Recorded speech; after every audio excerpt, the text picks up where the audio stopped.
when I decided I'm going to start this channel, I thought about naming it the United States of Europe because I believe that that is the way Europe is going, and I wanted to talk about all the bad stuff and good stuff that might come out of,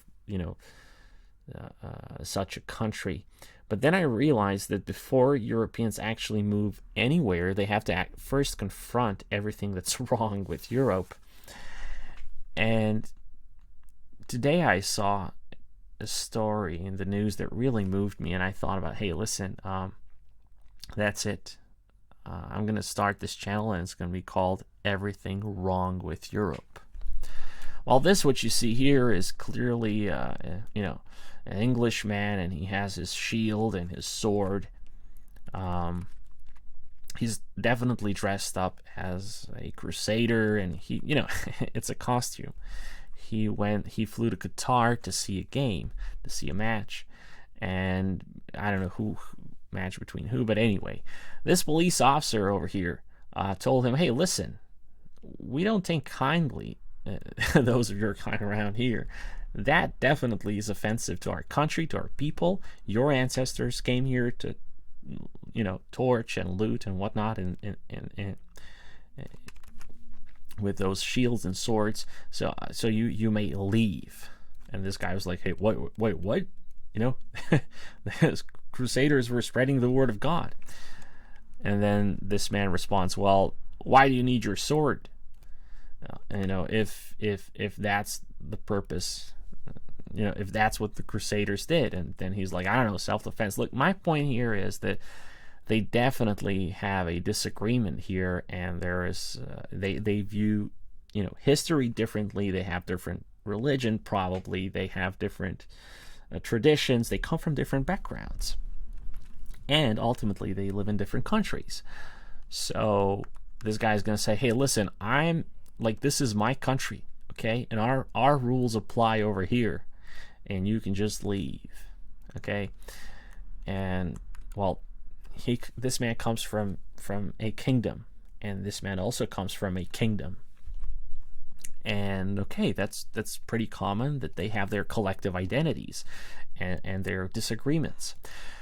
Which brings me to my next point. This country over here is not a kingdom. It's a republic. It's a declared republic. They declare themselves as a republic. They're very proud of that as well. Well, in this country, okay, if this man would fly in with his wife and then, have her face completely covered, because that's what they do, a random police officer would walk up to them and tell them, hey, this is illegal here. We're French. In this country, we actually show our faces. Our culture is a culture of visible faces, right? You can now you can either respect the law or leave the country. Okay, but now if the French lady would fly to this country, here they would tell her, hey, ma'am, that mini skirt is just not gonna be allowed here. You can either veil yourself and cover your beauty or your body, or you can leave the country. Okay? Technically speaking, both of these countries are violating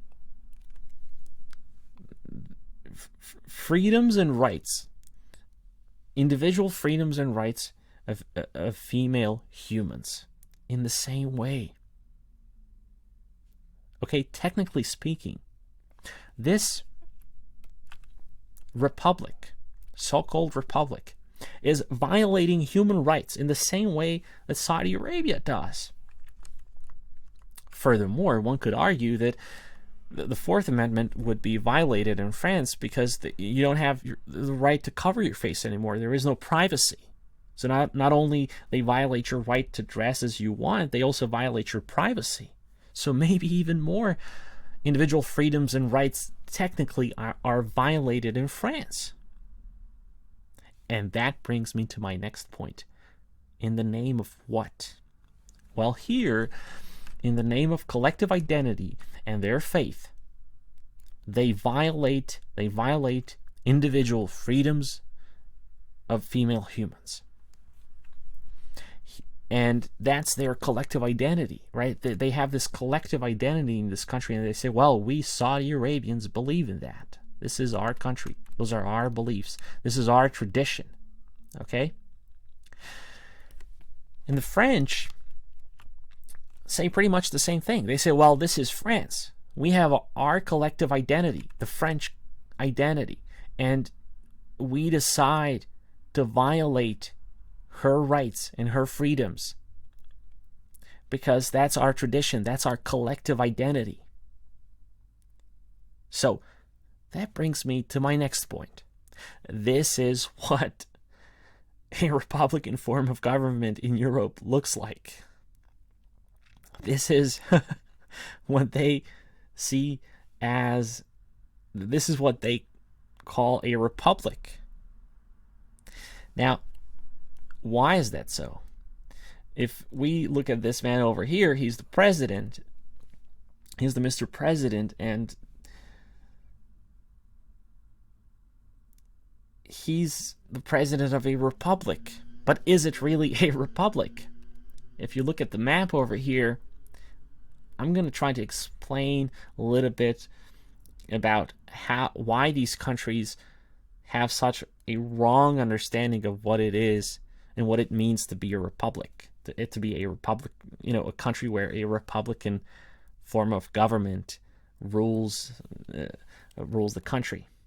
So here you have, a map of a random European region, and you can clearly see that the national borders, those are national borders, are exactly the same as the ethnic borders. In other words, here you have the Austrians, and then when people start speaking Slovenian, okay, then there is right away there is a national border right there between them to separate the two. We can clearly see that that if you come from Hungary and you enter Austria, you have to cross the border between Hungary and Austria. In other words, the difference between nationality and ethnicity in Europe is pretty much non-existent. In other words, nations are based on ethnicity. So when you want to build a country, you can build a country based on an idea, an ideology. For example, Soviet Union was based on communism. You can build America on the idea of freedom, individual freedoms and rights, in a republican form of government. You can also build your country based upon based on faith, based on religion, like the Islamic Republic of Iran. Right? They say, well, listen, this is the idea, and we don't care about your language, we don't care about your appearance, we don't care about your looks, your whatever. If you share this idea or this faith with us, well, that's it. You're part of this nation. This is the identity of your nation. This is your identity. If you're a communist and you live in Soviet Union, well, that's it. You're a Soviet man. And if you live in America and you believe in individual freedoms and rights, well, that's it. You're an American. Right? We don't care if you're black or white. We don't care if you're Buddhist or Christian. Right? What matters is that you believe in the ideas upon which the country is with ideas that were basically the foundation of the country. And because of that, when you go to a random European country, you're going to find yourself in a situation where there are no ideas. There is no ideology. Why do these countries exist? They simply exist because of tribalism. Now we can say that this is ethnicity, but we can use a little bit more vulgar language and we can call it pure tribalism. Okay, it's pure tribalism. It literally, there is no ideology behind it. There is no faith behind it. There's nothing behind it. There's nothing to unite these nations. And then you see that there is an exception over here, because that's not natural. Humans mix. Humans, they want to have different. They want to have different points of view. They get married. They move. They get a better job somewhere. That's just the way history always functioned. But well, then what do you do with this country? Well, this is what you do. You create a bunch of mass graves and you try to kill everybody and you try to separate them. Right? Then you have these tribal leaders, literally tribal leaders, sit over here and argue. This is the Hungarian president, right? This is Hungary, ethnically pure country, ethnically homogeneous country, right? This man sits here and he has this huge map of this country that is clearly an exception in this whole story. It's the only country that actually could be a republic, where individual freedoms and rights are what matters, where the language you learn is what matters, not what you were born with, not what your ancestors did 300 years ago, but what you choose, right? In a republic, an individual is supposed to have all the freedoms and rights and liberties. They're there by birth, as a birthright or a gift from God. Right? Nature, like Mr. President of Hungary didn't give anybody these rights. Humans are born with their brains in their mouth, and they're supposed to think freely and speak freely, right? And clearly there is this one country that's not purely based on ethnicity, and that's an exception. So all of these, tribal leaders who are dressed up as presidents sit at the table, and then they discuss how they, how to actually further divide that country and turn it into yet another tribe, just another tribe. And at least they were decent enough to remove the term republic from their name in 2012. Hungary, the official name was changed in 2012 from Hungarian Republic to Hungary. Well, at least they were decent enough to do that. And I want to talk about what makes a republic. Okay? You have a bunch of people here who can vote. They can clearly vote. And they have their democracy. But there is a constitution here that literally protects the individual rights and freedoms of a single human. Now, if everybody in this country would somehow gather together and vote to, take away rights and freedoms and liberties from this human, in a republican form of government, they shouldn't and they wouldn't be able to do so. And you can see that on an example of America. America was a nation based on individual rights and freedoms. And America, in its origin, never had any collective identity. It only had the individual identity. And Americans were, from their early beginnings, sovereign people, sovereign humans, individuals, capable of taking care on their own and of their own. They didn't need government to give them their rights, to speak, to think. They didn't need government to tell them how to dress. They're going to dress the way they want to dress. And if somebody wants to dress as a Japanese man, well, then let him dress as a Japanese man. And that's what made America America. That's what made America different from all the other European countries. And I want to show something. This here, which you can see, is the Colossus of Rhodes. It's one of the 7 wonders of the ancient world. And this is a Greek statue. It used to be a Greek statue. And clearly it's a powerful man, and his limbs are stretching from literally from land to land. He controls who can enter the port and who not.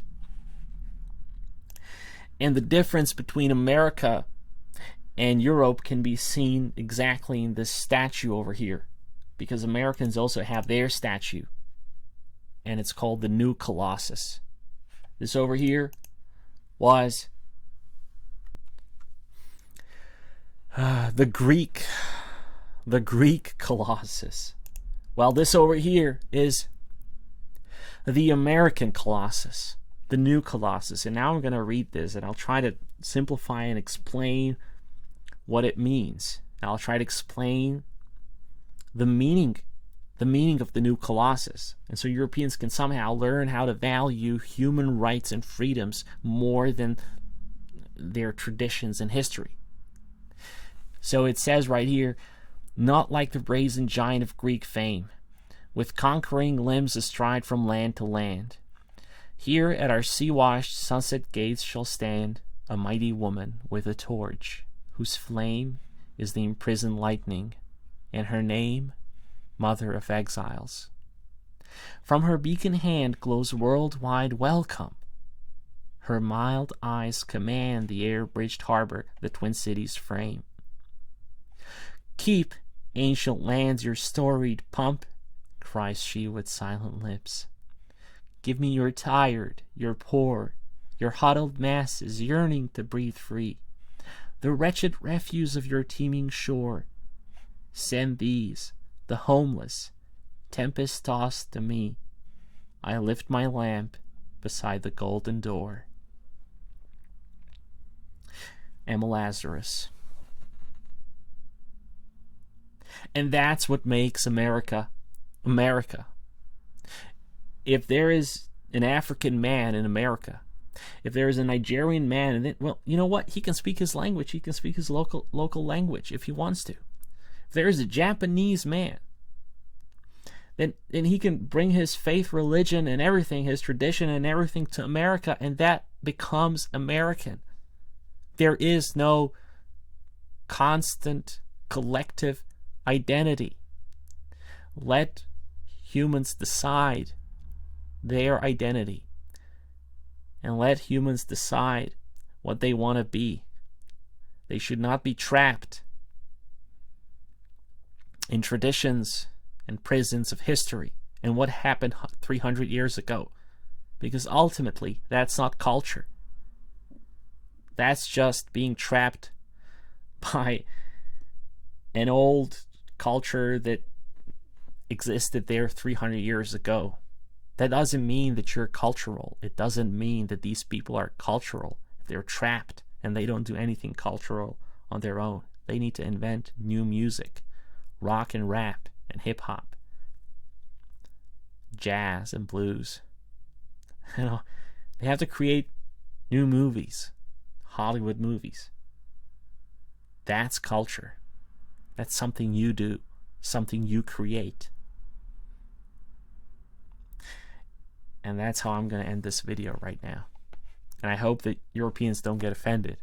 And I hope that they actually realize why America has no wars on its soil, and why currently there is, this conflict, this war in Europe that definitely is not going to end soon.